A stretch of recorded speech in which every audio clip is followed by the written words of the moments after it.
Yeah, just a quick question or comment, really regarding something you said, Will, at the beginning, regarding the need to frame these questions around political economy in the context of the building industries.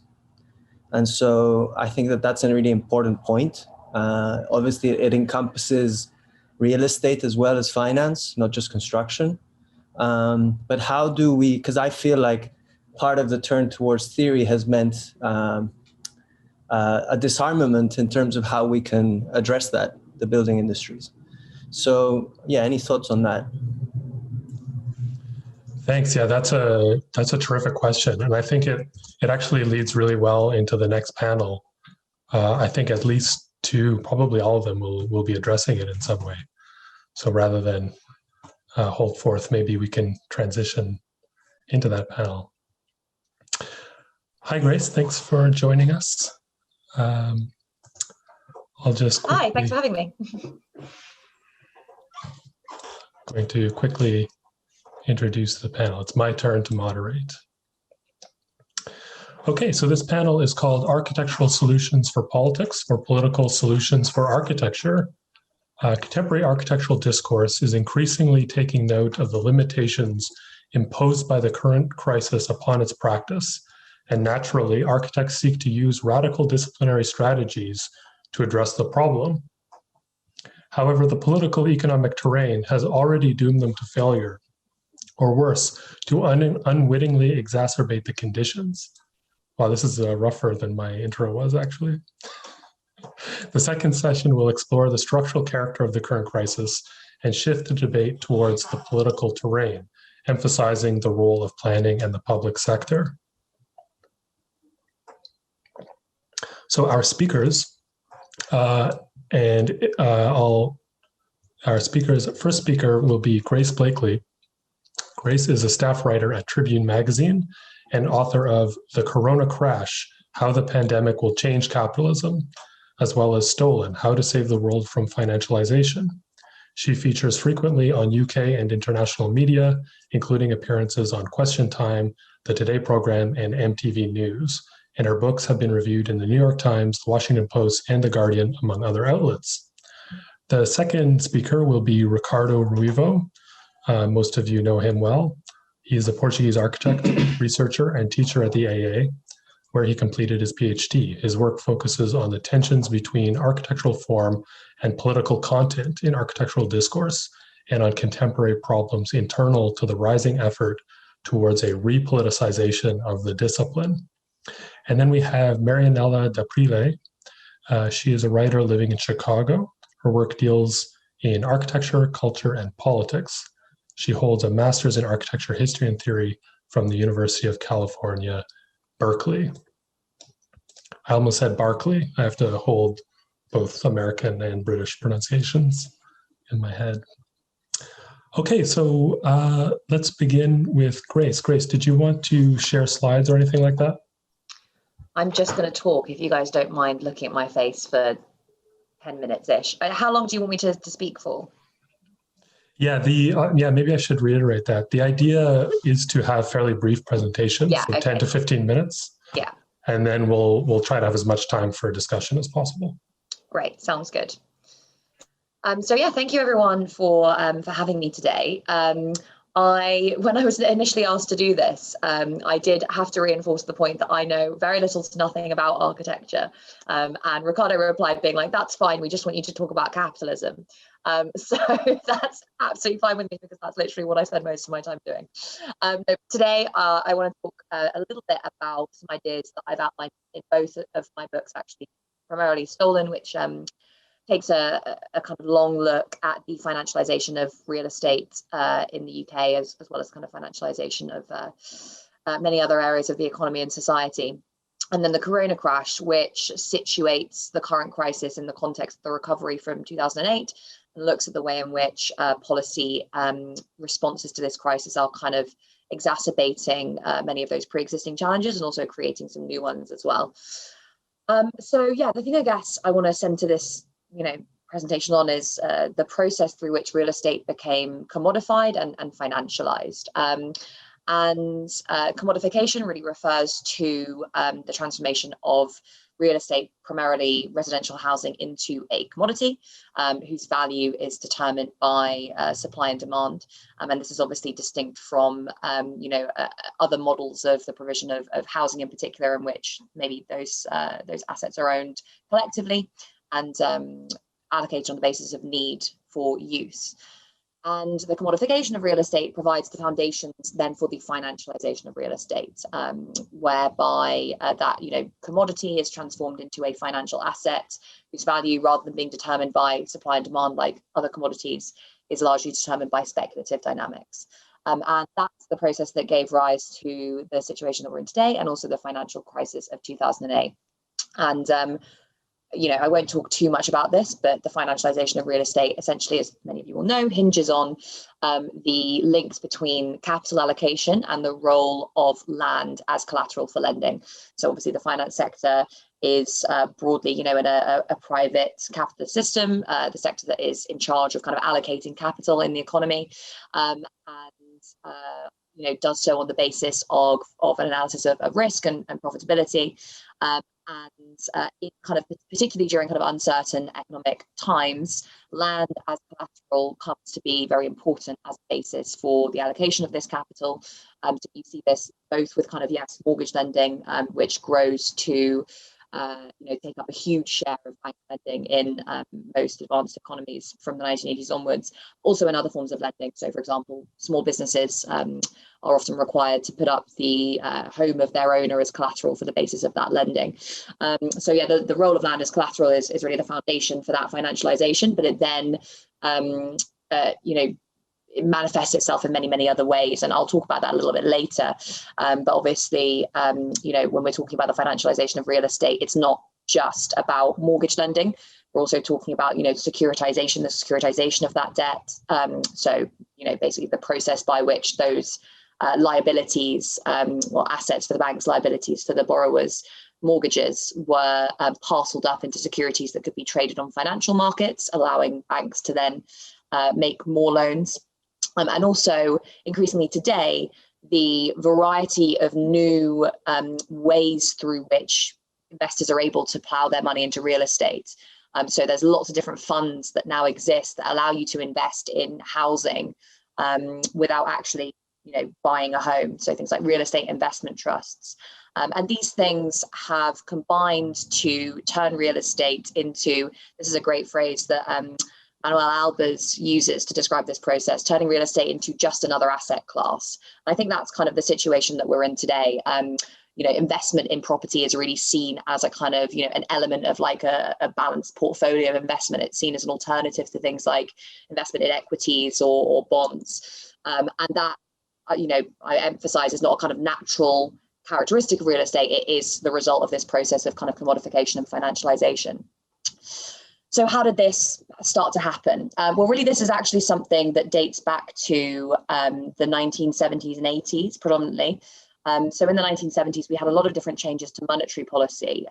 Before that, mortgage lending was largely allocated in the UK, at least, and actually this is true of many other parts of the world, through building societies, which were financial institutions that were mutuals and worked on that kind of mutual model. They were unable to create new money through lending. They just kind of collected savings and dished them out, much as we're told, in mainstream economics, the financial system itself works.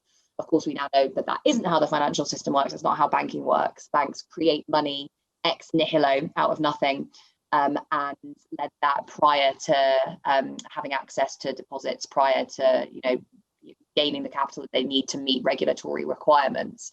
And obviously what this means is that banks create money for lending on the basis of considerations of profit, subject to regulation. And that can then feed into, as we now know, quite substantially into kind of speculative dynamics, because contrary to what you might think based on your economics 101 lesson, the credit that is available in the economy is not limited by the amount of savings, the kind of stock of savings in the economy. Instead, it is determined by, that kind of the amount that banks are creating subject to regulatory requirements. So that can kind of create these cycles of, financial boom and bust that we are by now, I think, probably quite familiar with.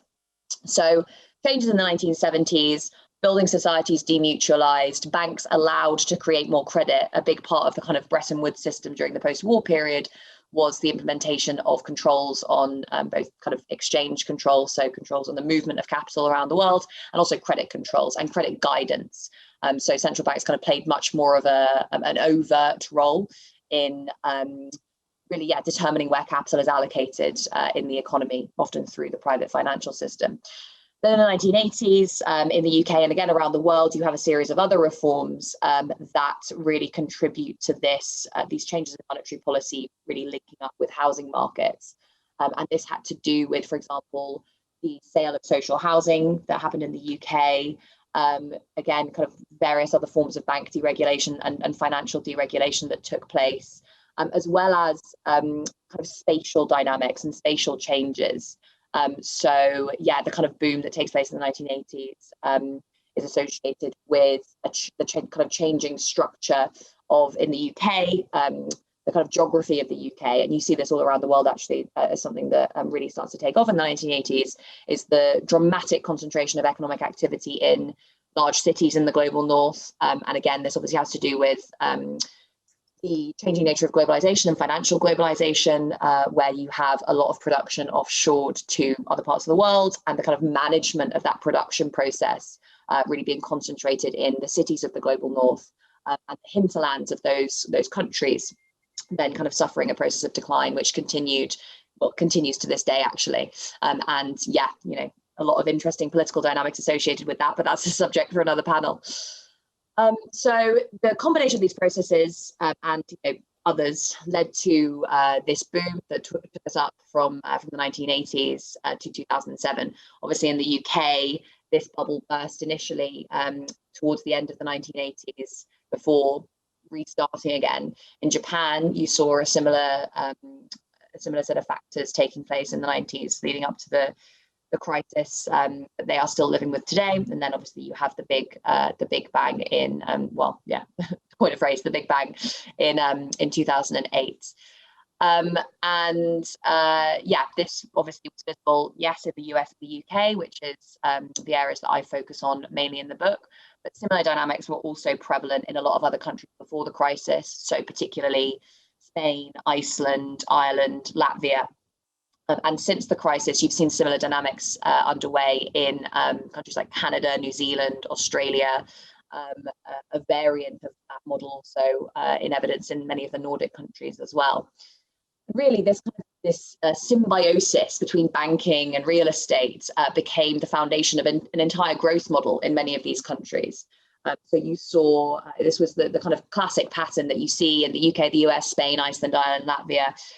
Massive increase in bank lending for the purpose of mortgages, massive increase in house prices, and the emergence of a very, very significant current account deficit, which is associated with financial inflows into these countries, often also associated with countries that weren't in the euro, rising currency.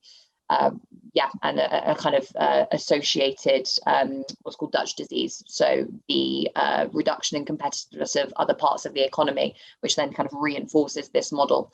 And you begin to see the emergence of what has been termed now secular stagnation, which was basically a process through which productivity in many other parts of the economy began to stagnate.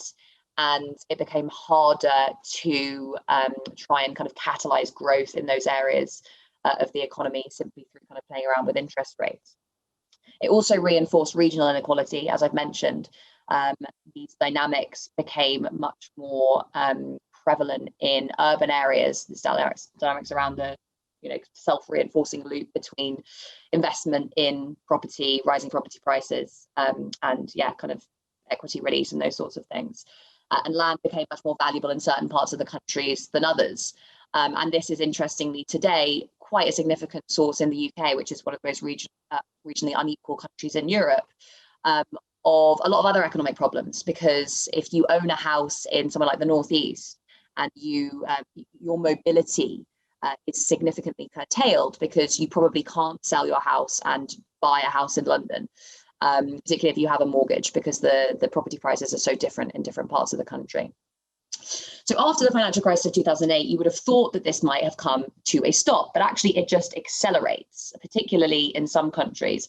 So in the UK, for example, we had a massive boom, again, in property prices after the crisis. And the biggest explanation for this was extraordinarily loose monetary policy.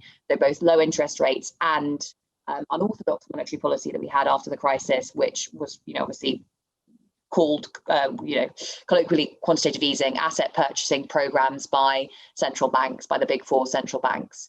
And again, this kind of fed into this cycle of a huge amount of money chasing a similar amount of stuff. So obviously that led up to asset price inflation. You had central banks creating huge amounts of money, using that money to buy assets from the private sector, mainly government bonds, but also some other assets, and the private sector then ploughing that money into speculation of various kinds. So in the US, for example, prior to this crisis, significantly because of monetary policy, you had a bubble in corporate bonds, particularly high yield corporate bonds. So for companies that weren't creditworthy, as investors kind of hoped to basically reached for yield. So we're looking for ways to invest that large amount of capital in ways that would yield returns. So lots of that money went into corporate bonds. As we've seen recently, a huge amount of it also went into equity markets. So, we saw before the Corona crash, as my book is called, the longest bull run in history in US equity markets, and what's called the market capitalization to GDP ratio, which basically kind of total value of stock markets relative to the real economy in inverted commas, explode as well. And associated with this was also a much greater level of kind of investment of various different forms in real estate.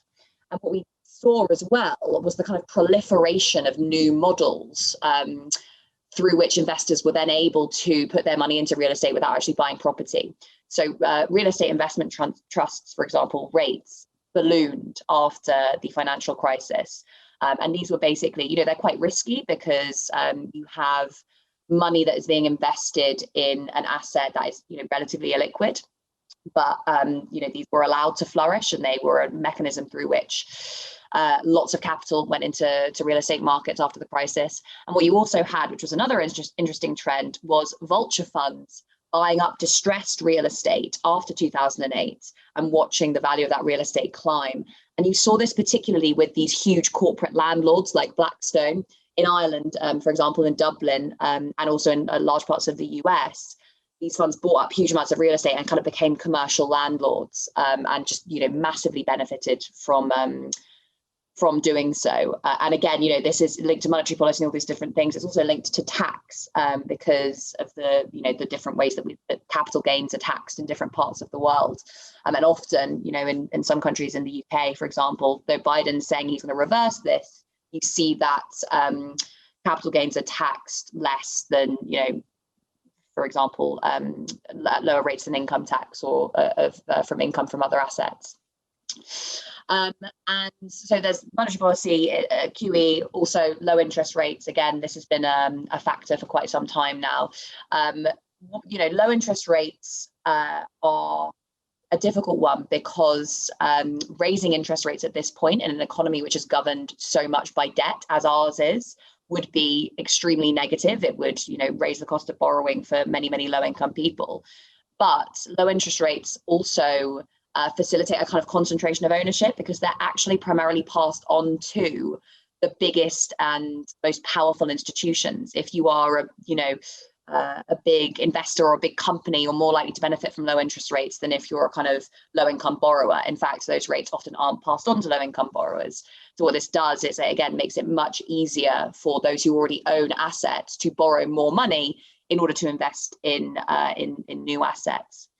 And you see this actually particularly in the UK when it comes to like private, smaller landlords. A fascinating statistic I saw the other day is that 700,000 landlords have been created in the UK over the past 10 years. And this has to do with all sorts of different areas of policy. One of the big ones was changes to pension reforms that allowed pensioners to draw down their entire pension, which they could then invest in purchasing a home to rent out. But also low interest rates feed into this as well. You know, particularly if you already own a home, you can then remortgage and use that to buy another home. And that has, really, fed into this pattern. It's also, and I'm going to stop here because I feel like I've been speaking for too long already, but it's also really, these factors have really not just changed the way that the economy works, they've created a really quite deep sociological and political economic shift. The creation of asset owners who can, manage their own risk and don't rely on the kind of socialization of risk, and who can broadly be trusted to become kind of good entrepreneurial neoliberal subjects is really foundational to neoliberal political economy, not just for the very simple reason that if you're creating, loads of landlords who see the value of their property skyrocket, they're probably going to vote for you, but also because it creates very particular kinds of subjectivities, which I think you see, throughout history. Asset owners, particularly small asset owners, tend to be the backbone to a lot of often quite reactionary political projects. We're seeing that in a really, really big way in the UK at the moment. And I think this will also be the case in other parts of the world as well. I had a little bit more to say on, where we go from here and how we organise to resist this. There's lots of policies solutions that I could talk about, but ultimately the foundations of this model are political. And so are the routes out as well.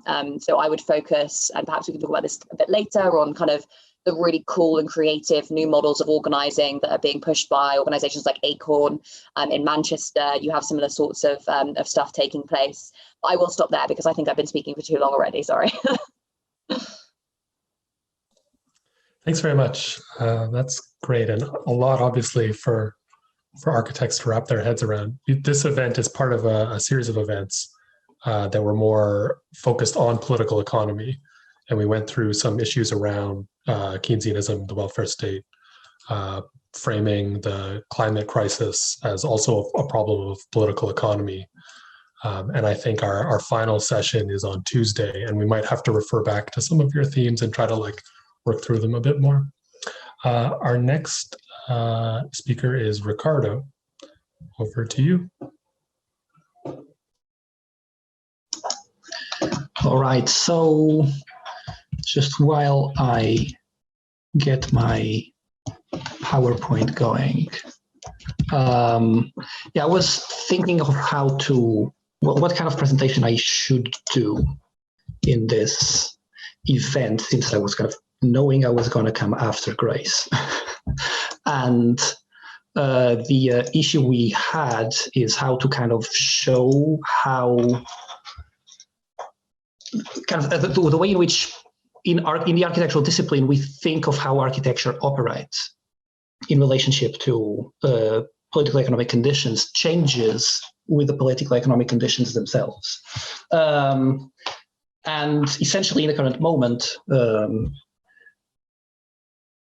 impulse behind even this whole event, the kind of the use of these three categories: radical, reform, revolution, dealing essentially with category of the radical as it relates to the other two, is how architecture frames itself as a discipline that can contribute to the process of social transformation into a more progressive future, in a relationship with political economic conditions that is not at all simple and easy. In fact, may very well be contradictory. So I decided to call this presentation Modes of Production, as it is a term that circulates today as architects are looking for new forms of practice.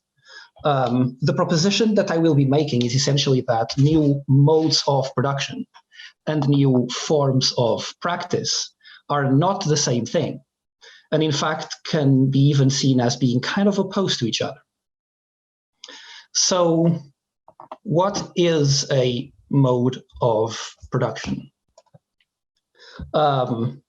Obviously, this and basically my entire presentation will be incredibly schematic. In fact, it will kind of revolve around like literal schemas.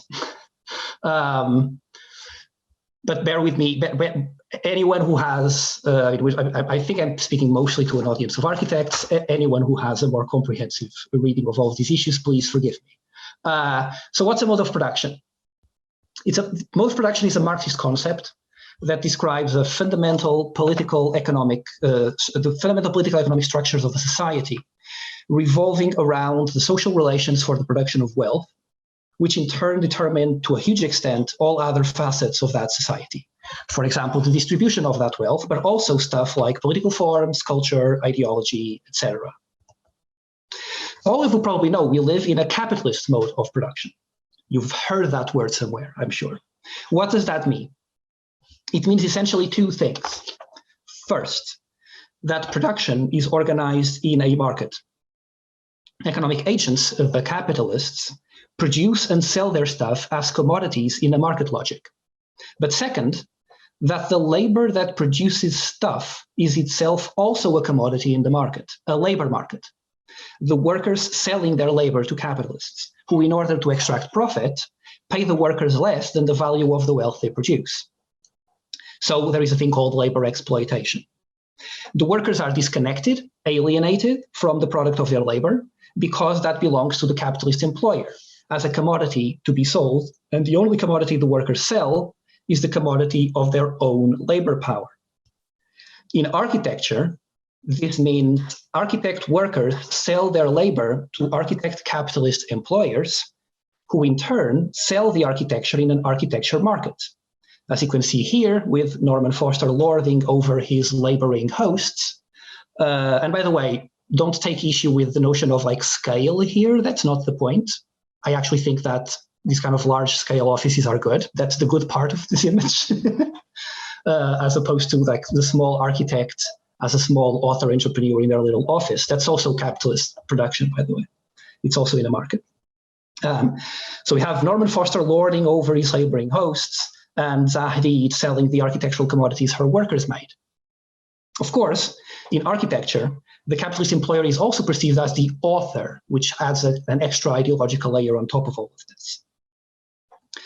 But this is not the only way architectural production can or has been organized, even just in the last 100 years. In my diploma course here at the AA, I have been using this schema that I made to summarize basically the history of architecture in the 20th century. You may notice it has some similarities with the evolutionary timeline made by Charles Jencks. Mine is better than his for two reasons. One is that it has less stuff. The postmodern tendency is to describe more than to explain, and to see everything as a kind of a convoluted network of a million interrelated things without much structure. I think Jencks sees the history of architecture a bit like QAnon sees global politics. Although QAnon is a bit better, at least there's a bit of structure, like the Pentagon and the CIA and the military-industrial complex are there in the middle. So there is a kind of a center of this composition, and I actually think that part is true. But another thing is that in Jencks' schema, all of these things are ideas. Every single one of these things is an idea, or a person who had an idea. This is history as a history of ideas, with architects having ideas having been influenced by prior architects having prior ideas. And that's how history operates here. And I don't think that's true. And I think this is connected to this category of the radical that we are problematizing today. So my schema has less things, and half of those things are not ideas. They are the political economic structures that constitute the condition for those ideas to develop and to be put in practice. I use it as a framework for a whole course, so obviously I won't go into detail here, but the gist is this.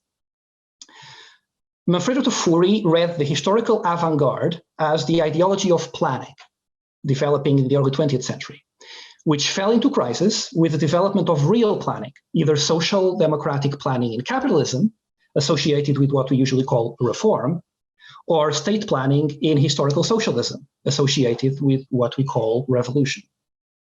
In either case of real planning, the images of a planned city and territory, and economy and society that architects had and developed during that period, they didn't quite fit what was happening.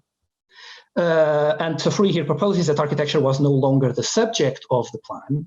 Architecture was the object of the plan. Architects were not really planning society, or specifically they were not planning political economy.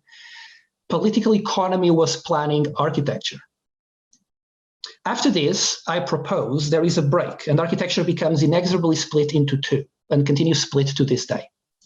The ideology of planning, in metaphorist terminology, splits in two between the ideology part and the planning part. In my schema, ideology is going up, planning is going down. The bottom part represents, this happens like around 1930s. The bottom part represents architecture subsumed as a discipline by the practice of economic planning, constructing the welfare state in the first world, socialist development in the second world, and post-colonial development in the third world, to use this kind of first, second, and third world terminology that I know it's outdated, but I still think it's operative.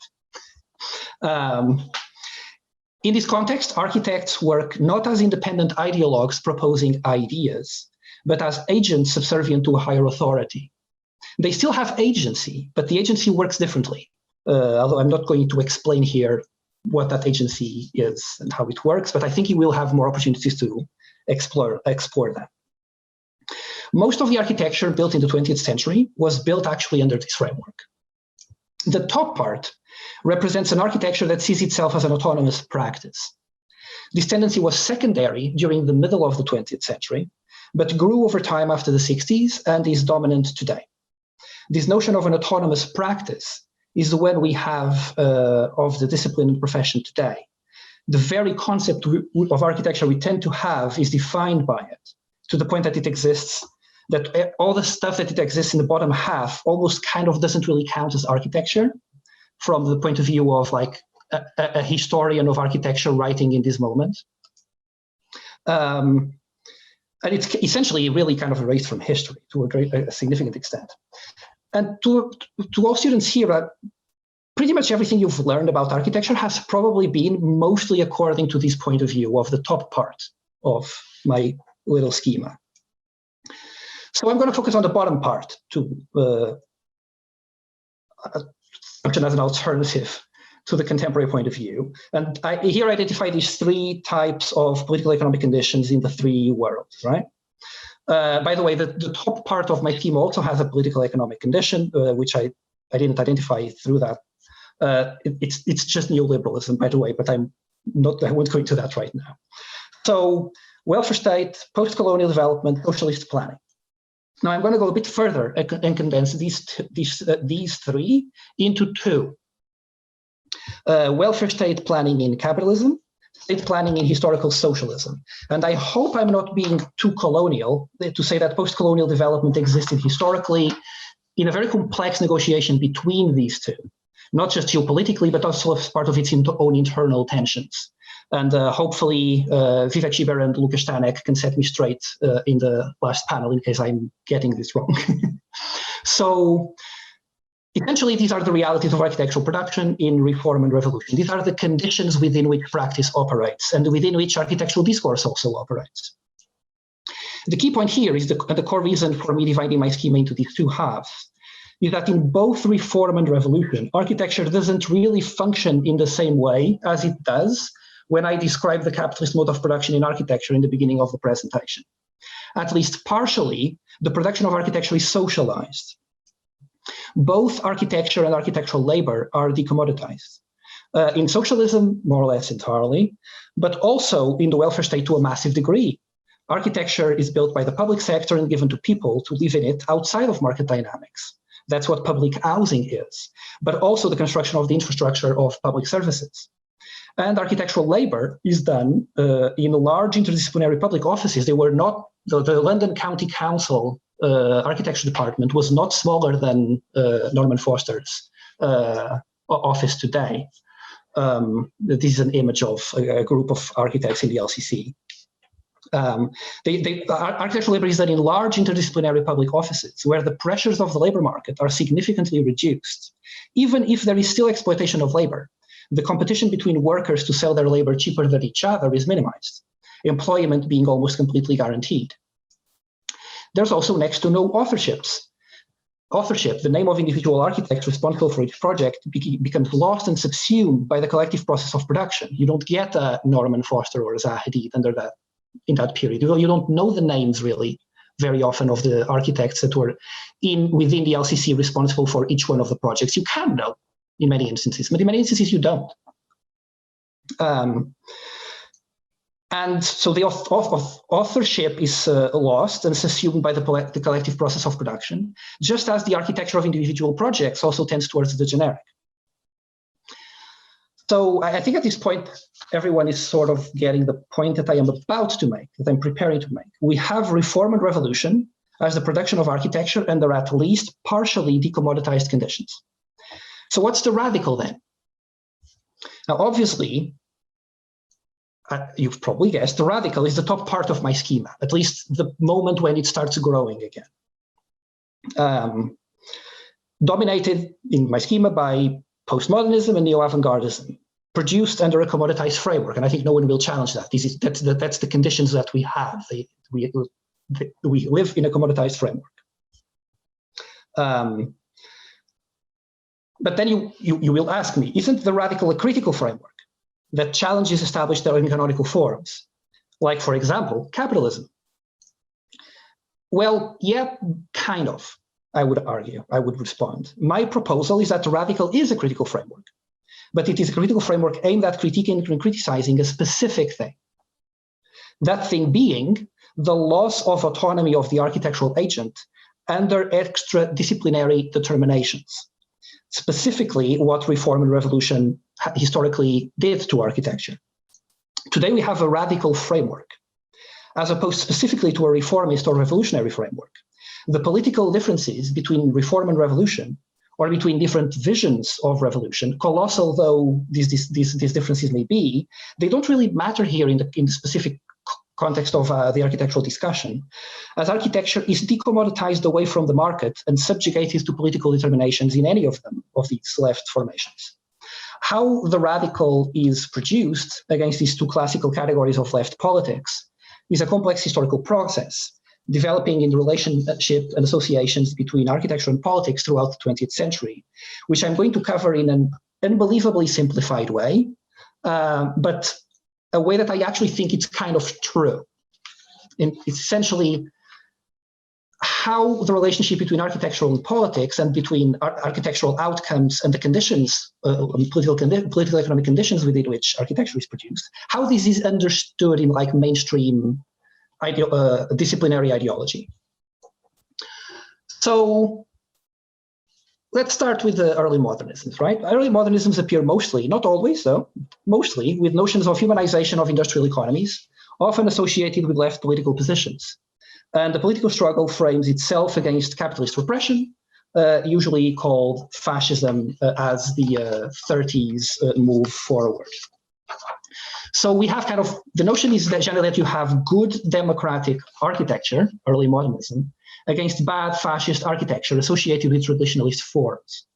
The good can be welfare state social democratic, like in Weimar Germany here, or it can be socialist, like in the Soviet Union. However, after World War II, after the kind of defeat of the most egregious instances of fascism in Central Europe, and as the Cold War began, and also at the end of the like geopolitical alliance between the Soviet Union and the Western allies. So the Cold War begins and the associations change. Now we have good democratic architecture, modernism, against bad totalitarian architecture. And of course, at this point, democratic also means capitalist, and totalitarian also means socialist, and it's also now associated with traditionalist forms through the architecture of the Stalin period. As the welfare state, as the Western welfare states begin to degrade, however, we have a very funny reversal. Now modernism switches to the bad side as totalitarian, and traditional forms are good.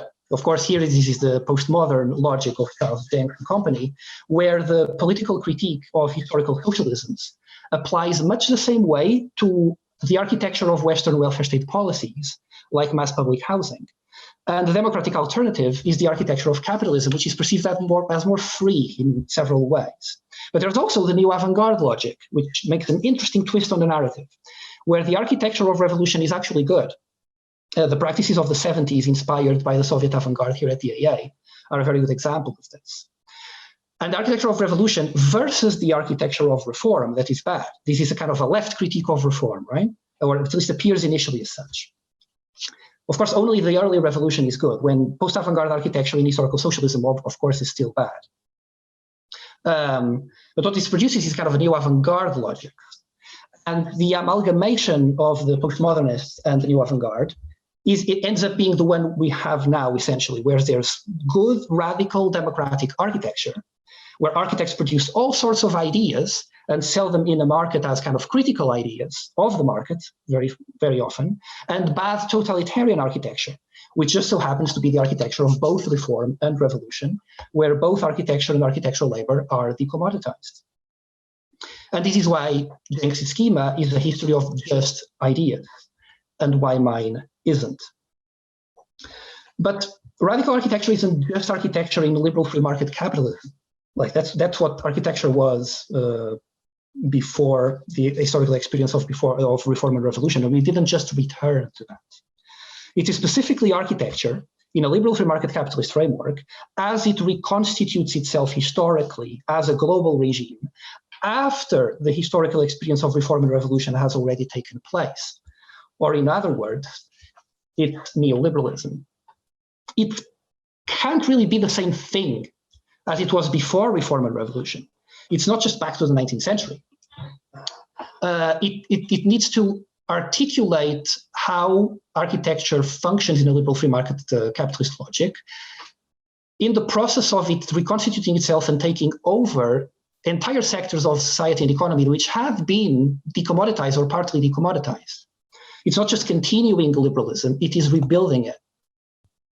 And in the context of reform and revolution being an historical precedent, the architecture ideologically kind of needs to present itself as a critique and as a proposal of alternatives to capitalism, but it must make them within liberal free market capitalism.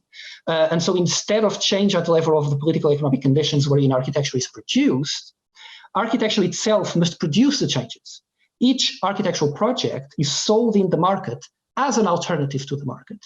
And the more it can present itself as such, the more kind of cachet it has. Or in other words, radical architecture seeks alternative practices or forms of practice. Reform and revolution, however, seek alternative conditions of practice, or in other words, an alternative mode of production. And this is essentially how I want to kind of schematize this distinction. And just to make the finish with a connection to the current moment and to the reality of the crash of the deep structural crisis of capitalism as we have today, that Grace explained to us essentially how it operates on a political economic level. We know that we are a gigantic crisis right now and that it's going to become worse after COVID. And historically, we know how these things tend to play out. There's usually kind of three options, and really kind of only three options. And I'm going to assume most people here prefer one of the last two. And I'm going to guess probably the middle one. This is Clement Attlee, first Labour Prime Minister of the UK. That's Benito, and that's my boy Lennon, which is what I prefer. I just want to note that I just want to leave you with what I think it will take politically to maintain the neoliberal free market conditions of practice in the future, and therefore how probably really focusing on alternative conditions of practice, it needs to be our central focus more than alternative forms of practice. Thanks.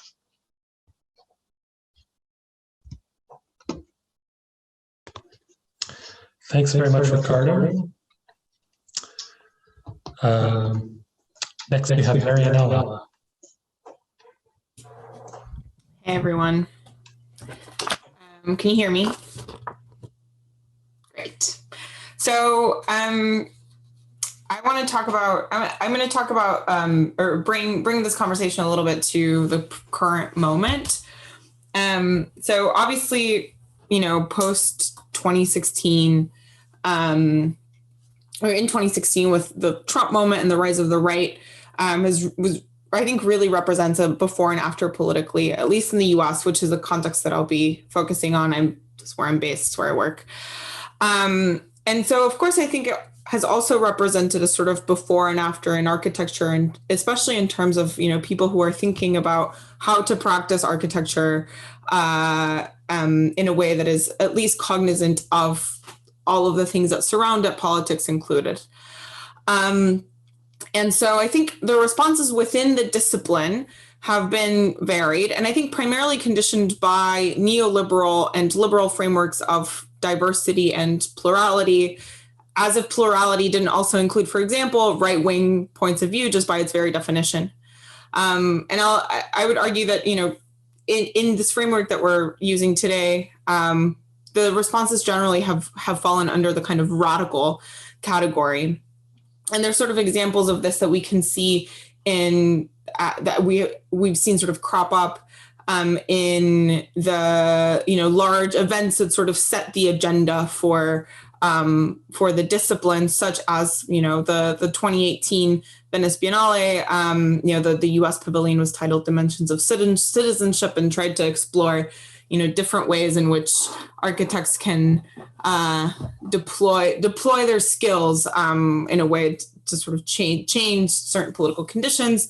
The 2019 Chicago Biennial was titled "And Other Stories," and also tried to bring in this sort of pluralistic point of view. As I think this is a sort of reaction to the more culturally reactionary parts of Trumpist and right-wing politics that were starting to become more mainstream at the time. So I bring these two responses up so as to acknowledge them and then dismiss them as not of interest to me, at least not today, I think. Oh, I'm sorry, that's my dog. She's barking. I'll give her a second. Sorry about that. Okay, she's finished. So as I was saying, I bring up these responses and this kind of pluralistic responses to acknowledge them as one response to the current political moment or the sort of post-2016 political moment, and also to dismiss them. I'm not going to be addressing them super further, but I think they are part of an increased general radicalization that's happened, at least in the US, over the last 5 to 6 years. And with that increased radicalization, there's been the rise of certain organizations. Doug mentioned earlier, the Democratic Socialists of America, which is an organization that I've been in the national leadership of for 3 years now. And also more specifically to the world of architecture, the rise of the Architecture Lobby, which is an organization of left-wing architects that is sort of loosely politically defined, but has as one of its goals improving the working conditions of architects, to sort of address one of Rick's points. And I think that there has also been a growing acknowledgement that the tools of the discipline, the architectural tools for solving problems, are limited, and they are limited in the sense that they only solve architectural problems and not political ones. This acknowledgement, of course, is not new. We heard from Doug, sort of a historical look at this, Rick as well. We've sort of seen the ways in which, in the 60s and 70s, I think there was a kind of prefigurative role that often architecture took in terms of trying to imagine what kind of a world we might live in post-revolution. Then, of course, in the 80s and 90s, we get this kind of like post-political turn to form. And I think more recently, since the early 2000s, architects, of course, they're trained to be experts, but there's been this shift within the academy toward a model of what I think of as the architect is anything but, right? So as architect is planner, architect is social worker, architect is mediator, as community organizer, as urbanist. And I think, again, to say, I think that does come out of a formal turn in the 80s and 90s, an acknowledgement that the formal turn just wasn't enough and was maybe too insular, too removed from the kind of massive responsibility that architecture can have. And again, like I mentioned earlier, linked to this growing sense that the disciplinary tools are insufficient, looking for those sufficient tools elsewhere, but then ultimately still deploying them within the framework of the profession, with deploying them still as architects through the work of architects. Perhaps the most salient example of this, which exited the sort of academic realm and really entered practice is that of participatory design, sort of, I think, popularized by the firm Elemental in Chile, but certainly used, throughout the world and in the US as well. And there's nothing wrong with this model, right, of involving people who are going to be using a building in its design and then designing an architecture that can be adopted by its users. Indeed, that's a great way to make a successful project, but I think we have to evaluate any tactic in terms of their goals. And the goals of the sort of participatory design were not to just make a successful project, but to change the profession of architecture and the way that it affects the world around it. And I think in that goal, of course, it did not succeed. And so I think what this mode of practicing of architect is anything but, which has become, I think, the prevailing mode of thinking about architecture by radical, quote unquote, architects, misses two things, which I will argue are the vital roles of architects. So the architect as architect and architect as worker. So I think, architects get into, to back up a little bit, maybe zoom out, architects get into architecture, to be very basic because they want to change the world. Though, of course, they encounter all of the obstacles to getting to that goal relatively quickly. And Rick touched on this a little bit, but I'll go through, I think, what are some of the main obstacles. So obviously, architecture is capital intensive. It requires a lot of money. And, as Grace talked about at length, primarily the mode of building today is developer-led and developer-centric. So buildings they don't get built unless they're going to make a lot of cash for a developer. And a developer's interests, of course, as we know, are not the well-being of residents or even good design, but it's, just cold, hard cash. So that's one obstacle. Another obstacle is, the fact that architecture is a major source of pollution, both through its construction process and once it's built. And there's no escaping that just within the discipline of architecture. There is no lead model. There's no, all of these different systems of, categorizing a building as sustainable. There's no system like that is sufficient, because the issues that make architecture such a polluter are related to material supply chains, and it's not going to change until the power of large corporate lobbies like the oil industry and like the concrete industry are curbed. So it's another major obstacle. And then finally, and I think this is a real material condition of how architectural workers are expected to perform as they sell their labor, which is that they're desk bound and they spend most of their time at work. So it makes total sense that people in this profession would try to find ways to expect change in the world through their work, which is what they're spending most of their time doing, since they don't have much time to do it elsewhere. So I think obviously there's other obstacles, but those are three primary ones that I want to focus on. And but I think it's also true, and we shouldn't dismiss out of hand, that architecture is indeed impactful to people. Individually in a deep way, and not just as shelter, but as inspiration, as cultural signifier, as definer of how we move through the world and how we live our lives in space. But I think if architecture is going to live up to that standard, to be carried out by the architect as an architect, then the conditions under which it is produced have to change, like to repeat Rick's point. And so I think in order to make that happen, for the architect to have more agency, more freedom, more latitude as an architect, then the architect has to act as a worker first.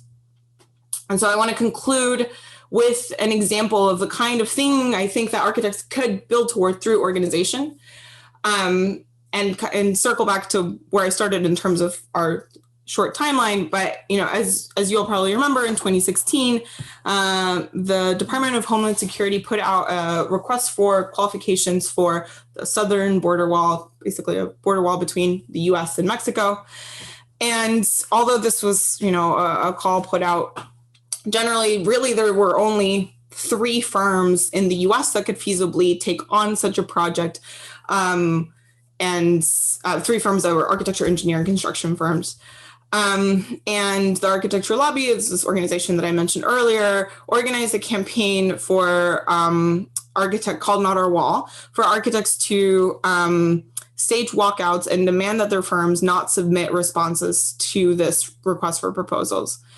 And workers at one of those three firms that I mentioned that could have feasibly taken on this project, a very, very large AEC firm with thousands of employees all over the world. And this firm had already prepared a response to the RFQ. Workers at this firm organized a walkout, and they started to put pressure on their bosses. And indeed, this very large firm, one of three that could have taken on this project, withdrew their submission. So this is one small example. And in an ideal world, workers at all three of those firms would have done the same thing. But I think we can pretty easily and readily from this example see how coordinated action within architecture could result in both immediate reforms against building things like border walls, like prisons, which have been, huge like ethical dilemmas within the profession, but which thus far have really only been addressed from the point of the individual actor as an architect, right? Of saying like, will I morally oppose building prisons? Do I morally oppose building just isolation chambers or something like that? So I think this particular example shows how exiting that mode of just the individual moral response, which again, I think would fall under the category of like radicalism, could lead to coordinated action that actually results in real material change and real potential reforms. And then eventually, I think, building up to being able to flex worker power against developer interests, and for the interests of people who will actually use that architecture. So I think those are two pretty like short-term horizons. And then obviously a further off horizon is the freedom that this could grant architects as architects, actually eventually free to practice their craft without profit as its sole end, but rather to inspire or awe or simply shelter. This is impossible, of course, without revolution first, but I think it's revolutionary reforms, one through coordinated worker action, that will get us there. Thanks. Thanks very much. Yeah, really good examples there at the end. We can open up to questions, comments. If you'd like to share a question or comment in the chat, I can read it out. Otherwise, please raise a hand and we will unmute you.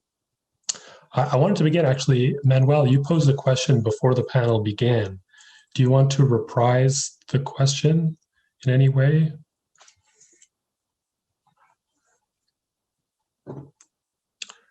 Don't mean to put you on the spot. Sure. The question was regarding how we might think of the tools of architectural critique and maybe architectural practice in the way of also, I think that the way that Marianella just kind of presented it as a diagnosis between the relation of architecture as practice and architecture as, in Ricardo's words, a mode of production.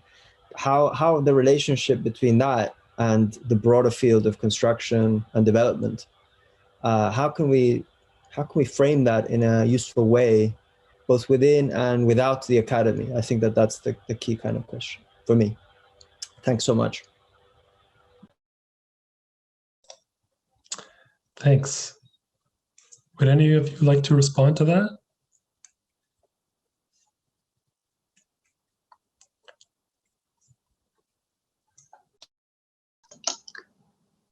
I mean, I think in many ways, Marianella's presentation was a kind of almost direct taking on that point, right? That issue. Yeah, I mean, my central concern is that recently there has been a very clear effort in the discipline to start taking all of these questions into consideration with increasingly greater amounts of attention, to the point that there isn't really, at least in my world, that architectural education is kind of consumed by these questions. Academia revolves around them, and that is good. That is unambiguously a good thing. However, the central problem that appears, that something Marianella was discussing very clearly, is like architects tend to see how they can tend to think about how they can kind of address and solve these problems, like with their architecture, right? Like they address the problem through an architectural project that envisions a certain form of alternative solution. I suppose one of the things I wanted to do with my presentation was to establish a certain kind of contrast between kind of a moment in the historical avant-garde of the early 20th century, in which essentially the notion in the most progressive sectors of the discipline was that you couldn't really be an architect in the current moment, their current moment, without also kind of being a sort of communist revolutionary. And in the contemporary neo/post-avant-garde moment, I think the notion is more like, well, you don't need to be like a communist revolutionary because you're already an architect, and that's kind of sort of the same thing. And I think this is what I'm trying to identify with this distinction between alternative forms of practice and alternative conditions of practice, engaging politically with the problem, as Marianella was describing, as architects in the sense of your technical agents, you're producing labor that is on architecture, but you're workers as well. That seems to be absolutely central in the kind of in my mind, it functions as really a kind of a massive, I was about to say radical shift. So I'm going to say radical shift anyway, taking the term away from the way you were framing it. It's a radical shift from the radical perspective on the problem, right? Towards a kind of an actually politicized reading of the problem. It's about politicizing architecture as opposed to kind of architecturalizing politics, if that makes sense. Yeah.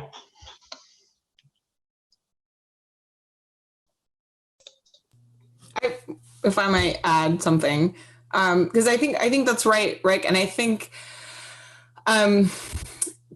for the truth of the matter for me is that there is no, strictly like architectural solution to curbing the power that developers have in terms of shaping what cities look like, what gets built, and frankly, like who gets to live in those places.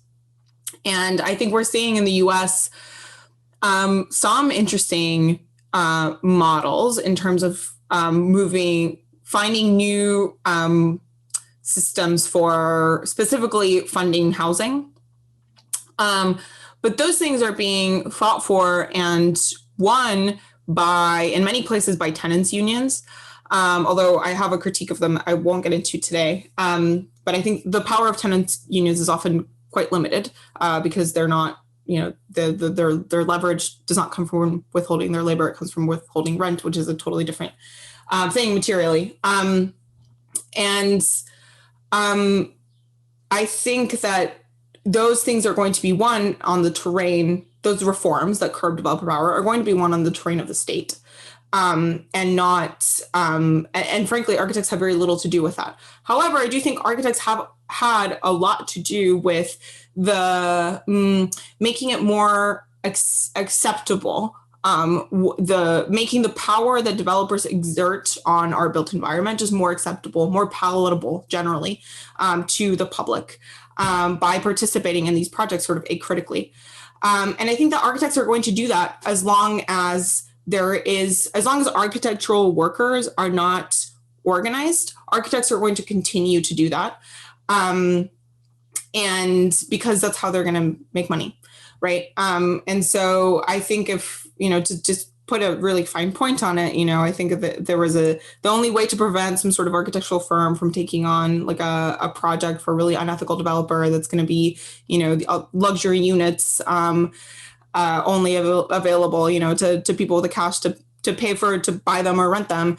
The only way to prevent that from happening is an organized architectural workforce, which I think, of course, would actually result in pretty interesting opportunities for building real solidarity with a sector that I think, at least in the US, would be crucial for starting to address some of the questions that I was talking about earlier in terms of the power of the oil lobby and the concrete lobby, which is the building trades.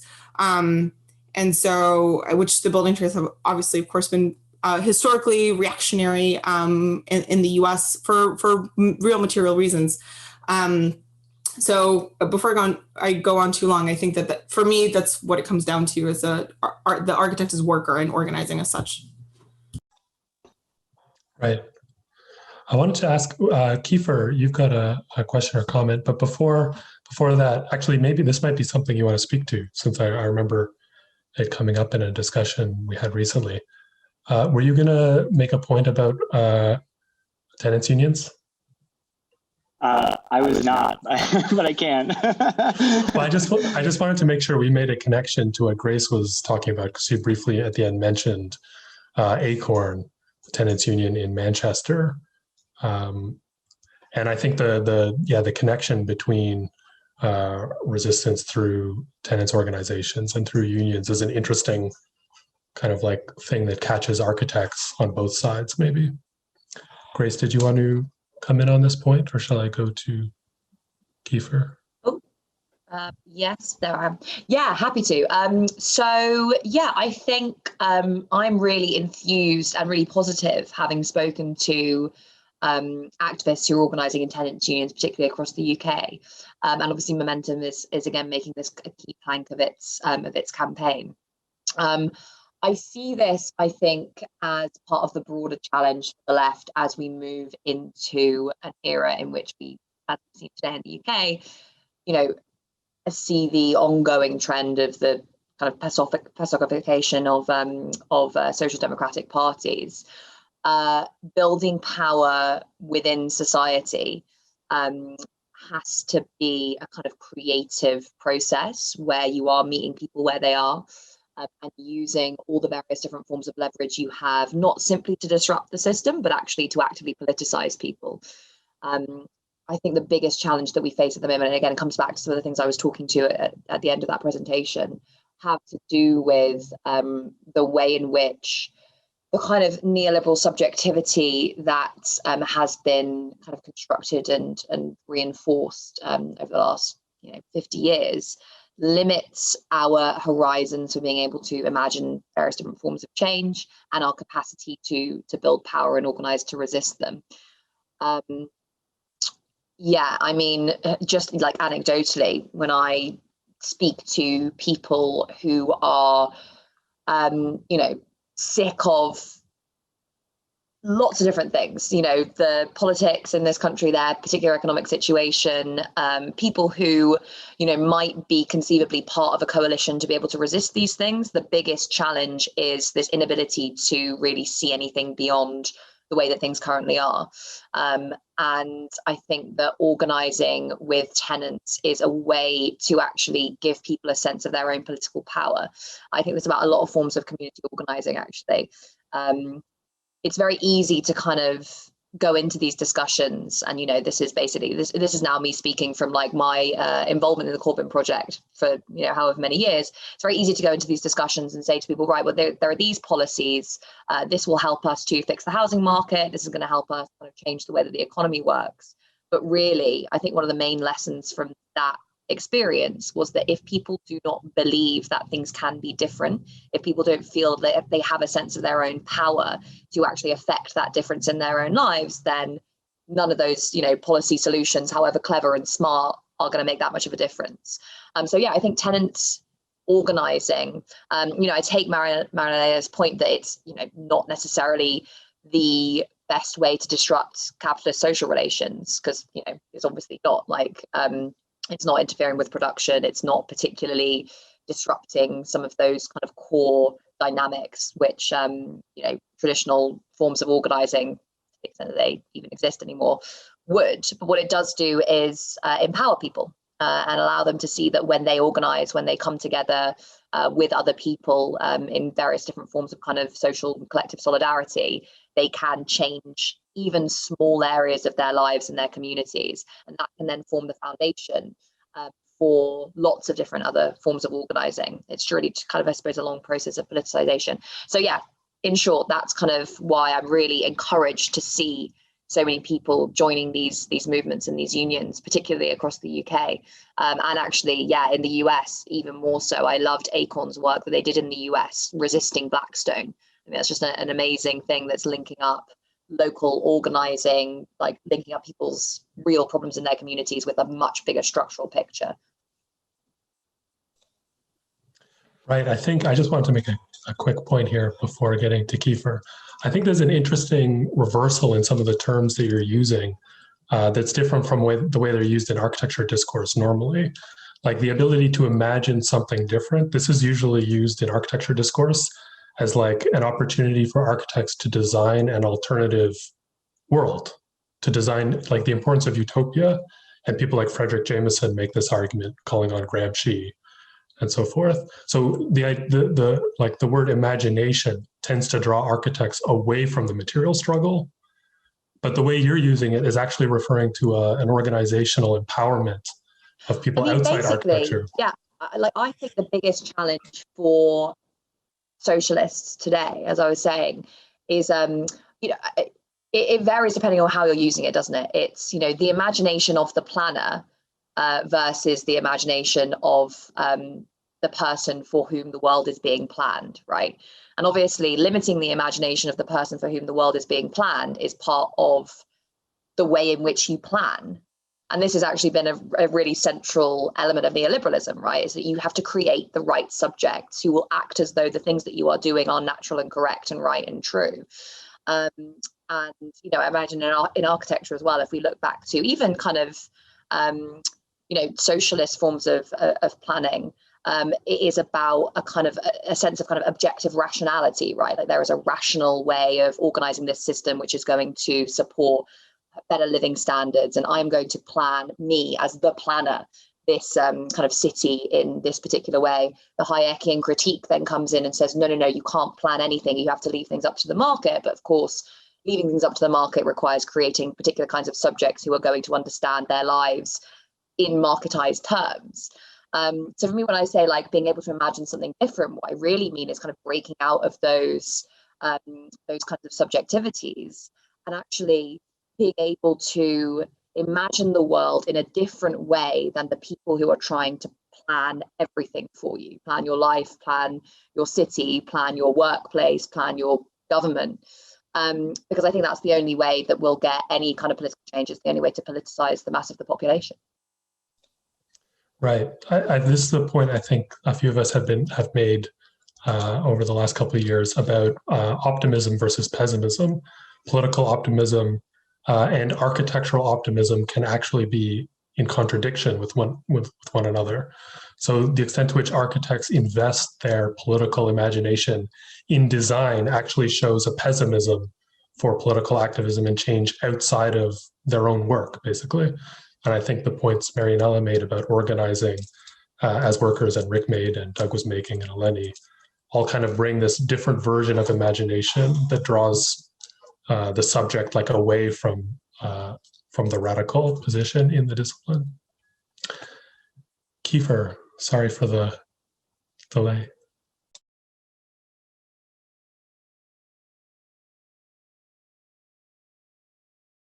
There we go. Hi. Yeah, no worries. So I think one of the interesting things about architectural labor is like how complex it is. Like we know buildings are very complex, but like architectural labor can be productive labor in like the sort of classic Marxist sense, which is that it produces a surplus value and contributes to capitalist profit making. So that's like if you're designing a factory or an office space. It can also be like reproductive labor. So labor that like contributes to the propagation of the working class in society through care. So like that's like housing or healthcare clinics or something like that. And neoliberalism, I think architects who are engaged in that type of work have the hardest time making a living. I think it can also be a labor of circulation. So like a kind of like marketing or branding exercise. So like if you get like Norman Foster to design your like high-rise condo, like you can charge a premium and get all kinds of media coverage, et cetera, et cetera. And I think one of the interesting things about architecture and architectural labor is a kind of fluidity between those three things. Like if you designed a hospital, like if there's like a hospital designed by a architect, like it could conceivably be like all three of those things, right? And I think like those are conceptual distinctions, and a lot of the work that sort of happens in the world like doesn't really fit cleanly into them. But in architecture in particular, there's a really high degree of fluidity and overlap between the three.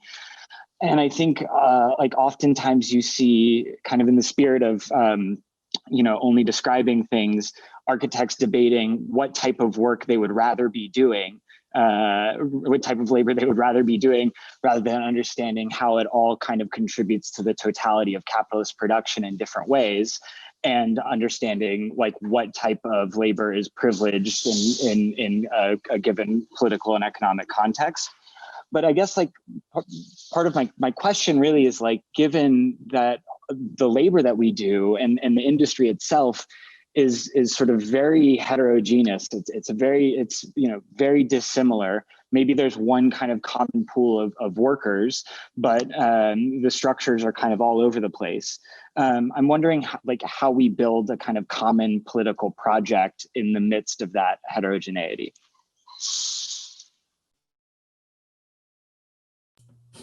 I can try to answer that or give some idea. So, the reason that I use the not our wall example is that I think, obviously it's a really good example of actually like successful coordinated action by workers.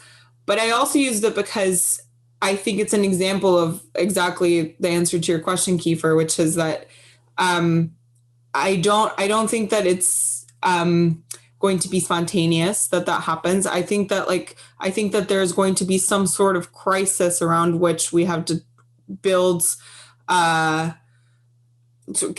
to build consensus around. So not our wall was, that topic, the seven word wall had captured the attention of architectural workers and people in the field for a pretty sustained period of time in a way that sort of nothing else had since the big debate about prisons in 2014. And I think those are the kinds of flashpoints. But of course, I think the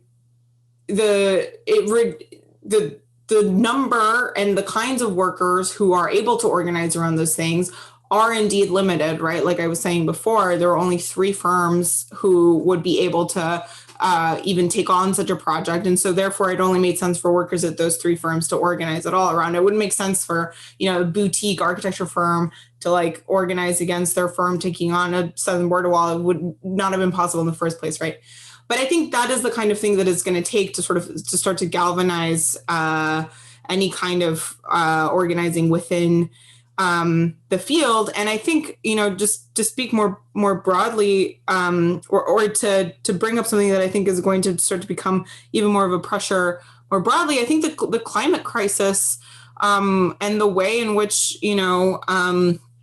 architects have pretty much, and the discipline of architecture has pretty much sort of washed its hands of it, and instead sort of provided, these piecemeal and pretty superficial solutions, like LEED, is going to be, I think, perhaps another potential flashpoint to organize around. Though, of course, what we're seeing is a lot of things like turning to renovation instead of new construction and that type of thing, which again, all fine, in terms of short-term solutions. But I think if we're going to think about, writ large, how are buildings made, and how are we affecting those material supply chains, that's I think that's another huge pressure that could be potentially a catalyst for more organization within the field. And then, of course, I think all of this has to actually be related and really connected to movements on the ground, and to real political movements. I think short of a workers' party, in this country, it's going to be really, really hard to not just organize a whole sector, but then mobilize it and keep it moving.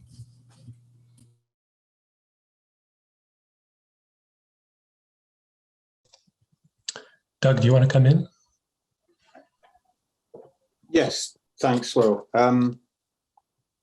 Just what I was going to ask keeps changing as the conversation keeps going on. But I wanted to come in. Well, I wanted to first. This is kind of, I guess, mainly directed for Grace to respond to.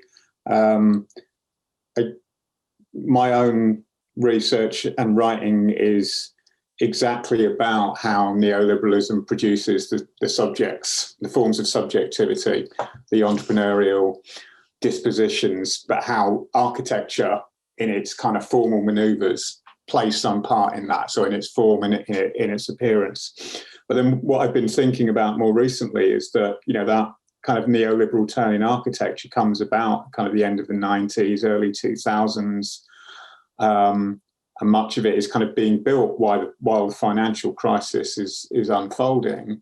But I think a very pressing question about capitalism and a question for those of us concerned about how architecture relates to it touches for me on your reference to secular stagnation. So to the notion that neoliberalism is, we shouldn't just see it as kind of ongoing triumphant procession, it's failing even in its own terms. And capitalism is in a crisis and kind of dragging everyone down and along with it. So it kind of makes me think about what does this mean for architecture as well. A project that I wrote about, the Oceanics project, which is about people, a very, very select few, like the 1% living on floating islands, really illustrates the kind of cynicism of both capitalism and the way that certain architects are implicated in sustaining its illusions. But so I just wondered, Grace, if you might want to say a bit more about how you see, or what your take is on this kind of current left discourse on the long downturn and the kind of apparently irresolvable crisis of capitalism. Yeah, and this is a big part of the subject of a book I'm working on now, actually, which looks at the changing kind of nature of the ruling class response to governing of the economy, shall we say, after the crisis of 2008. And yeah, I mean, you're quite right. So we have this trend in evidence from at least the 1980s of a kind of long-term stagnation. I mean, you can, if Robert Brenner's book, for example, traces this back to a much longer transition away from, kind of falling employment in manufacturing, and that being linked to a long-term crisis of demand, which then curtails investment, pushes employment into low-paid services sectors. And in those kinds of economies, growth becomes heavily reliant upon speculation and financialization and the inflation of asset prices, often artificially with the support of central banks. But I mean, there's lots of potential explanations for it. What we have seen for a long time now is just decreasing levels of dynamism across most areas of the economy that aren't in one way or another connected to finance, real estate, and professional services. You can also view it in a Marxist sense as just saying, well, this is an inevitable result of the falling profit rate. You could also view it as a kind of crisis of a form of capitalism in its attempts to expand outwards, and the increasing difficulties with finding new spaces and temporalities into which to expand after exhausting several rounds of globalization and also financialization, which is a kind of temporal fix. But yeah, I mean, what we do know is that we have been seeing lower and slower rates of growth in the rich world, and increasingly now in the rest of the world too, for quite some time. And there have been various different responses to that from the capitalist state, which has now really taken it upon itself to really plan how to respond to this secular crisis.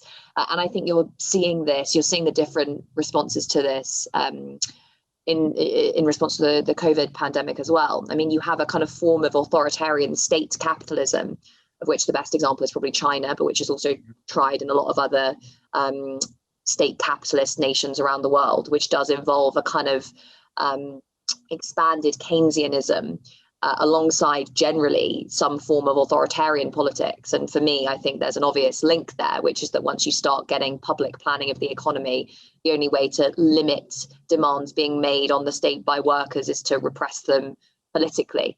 And limiting those demands that way. Or you have the kind of increasingly failed, really, attempt to revive neoliberalism, which we obviously saw particularly in the UK with the discourse around austerity, and also in other parts of the European Union. And then there are other kind of attempts to revive and revamp social democracy. So I think, what Biden is doing in the US is a good example of this. But of course, social democracy domestically is generally premised upon various other forms of extraction and exploitation in other parts of the world. And that's reflected in Biden's foreign policy. So, you can see the contours of lots of different responses to this long-term crisis emerging at the moment, but none of them obviously really cut to the core of this issue, let alone solve what is ultimately the biggest challenge that capitalism faces, which is climate breakdown, and which requires us actually to really, think very, very differently about what we even mean by growth, and whether or not we want to continue centering this thing, economic activity, at the heart of all of our conversations.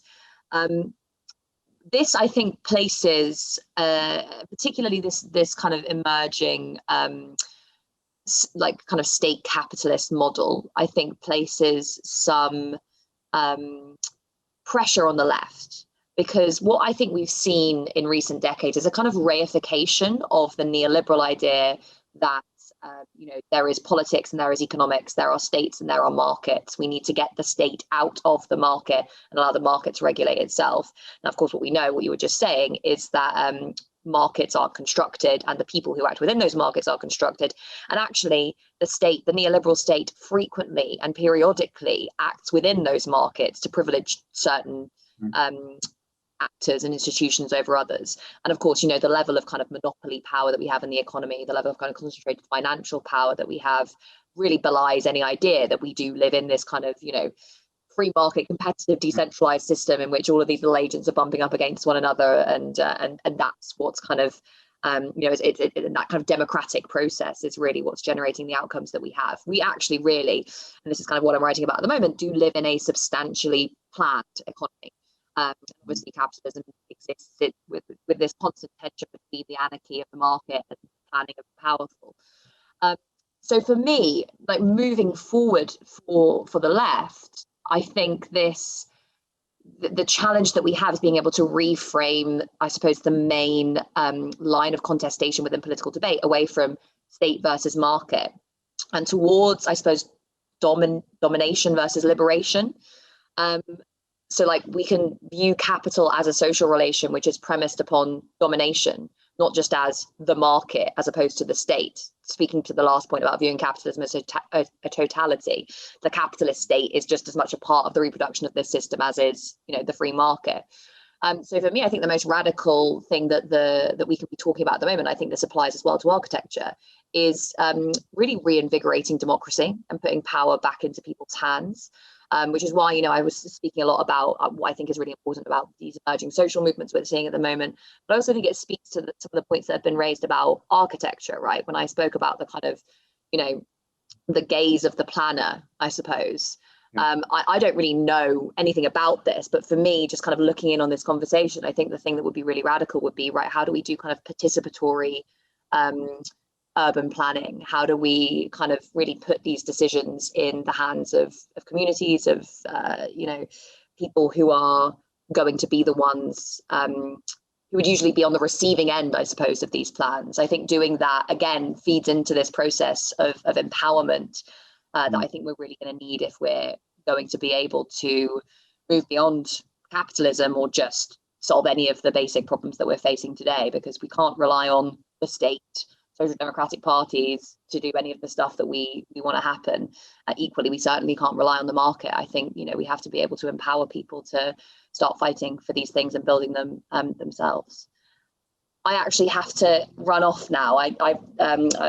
yeah, sorry, I committed to this until 6:15, sorry, and I've got another thing to go to, but please do carry on the conversation without me. And I've really enjoyed hearing about something that I know literally nothing about. It's been absolutely fascinating. Thanks very much. Thanks very much for your points and for sharing material. Looking forward to your new book. Thanks. Thank you, everyone. Bye-bye. Solidarity.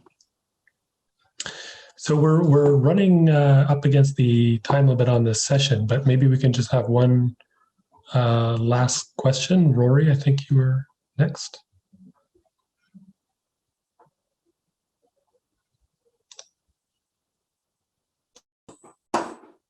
Yeah, hi. Ricardo, I was super interested in the schema that you presented. So I have not so much a question as a very broad prompt. So please feel free to dismiss it if it's not kind of something that you think is relevant. But I was wondering if you had any thoughts on how that schema maps onto China specifically. In the sense that they have, economically, they have this kind of bizarre, ostensibly communist, but really quite capitalist economic hybrid. And then in terms of how architecture works there, they have these government-connected giant design institutes that have to be involved in every project, but then in many of these projects, they're also engaging with the kind of, as you would term it, these radical neoliberal architecture firms as well. So I was wondering if you had any thoughts about how that maps onto your schema, basically. Well, that's a very complicated question. And I'm certainly not particularly qualified to go talk about what I think China is. I can have some guesses.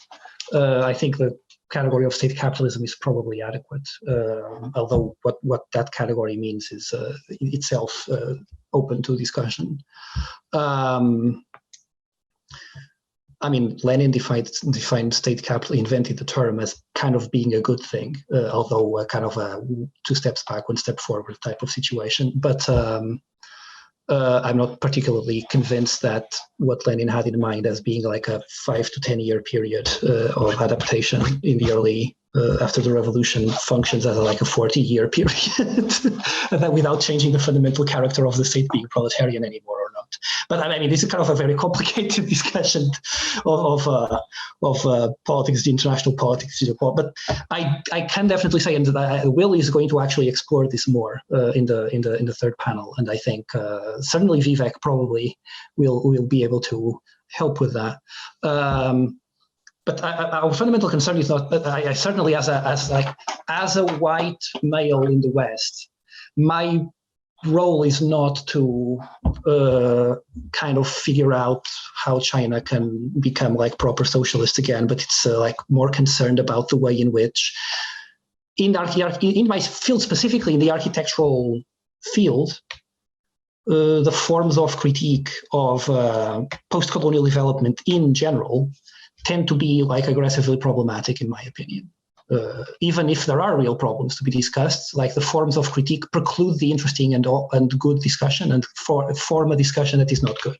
But this is something to be explored in the next panel, not in this one, obviously. In my model,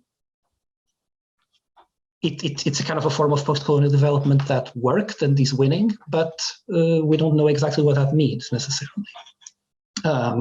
But it certainly exists in this kind of very complicated articulation between it's what you described specifically, somewhere in between socialist planning and welfare state planning in a way that we can't really kind of. I don't know. I can't reply to that in a very, very concrete way. But I don't know if I should go on more. I do think that there's also another question about my presentation about this kind of association to architectural forms that I talked about. This is really about the problematic of architectural thought, is that it tries to give architectural form to political economic structures, and that's not how political economic structures work. Like and sometimes you see that even in China, for example, like forms of planning that are reminiscent of modernist planning, but the form of the buildings doesn't function like that. And that you also saw that in the Soviet Union historically. So it's very good to kind of dissociate. What I was trying to talk about was how architects tend to see the association at a superficial level between politics and architectural form, not how it actually operates. But it constructs an actual ideological association that ends up having its own forms of operation in the way we conceptualize contemporary practices.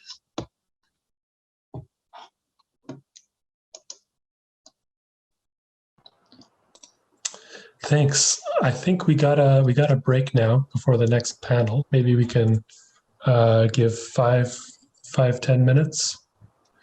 Does that sound good?